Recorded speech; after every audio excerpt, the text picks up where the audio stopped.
बिस्मिल्लाहिर्रहमानिर्रहीम, अस्सलाम वालेकुम। ये पाकिस्तान का आखिरी बॉर्डर जो सरहदी गांव है वो है।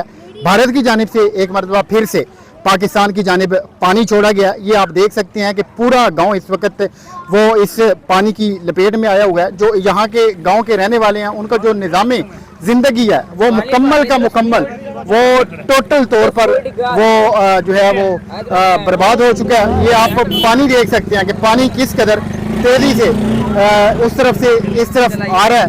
अब जो छोटे छोटे बच्चे हैं वो यहाँ पानी के अंदर ही आप ये देखें कि आपको खेलते दिखाई दे रहे होंगे। ये रिक्शा देखें, ये इस वक्त इस सरहदी गांव की सूरत हाल है। आपको सामने वो जो लोग हैं वो घर के बाहर खड़े दिखाई दे रहे होंगे।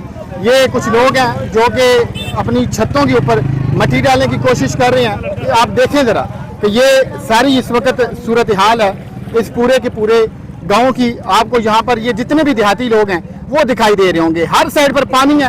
इस पानी की वजह से जो फसलें हैं इस इलाके की वो मुकम्मल तौर पर बर्बाद हो चुकी हैं। फिर ये जो घर हैं इनके भी खुदा न खास्ता गिरने का खदशा है, क्योंकि हर साइड पर सिर्फ और सिर्फ पाकिस्तानी है। और ये कोई नई बात नहीं है। भारत की जानिब से जो आबी जारियत है वो हमेशा की जाती है और पाकिस्तान को नुकसान पहुँचाने की जो कोई भी कोशिश है वो खाली नहीं जाने दी जाती।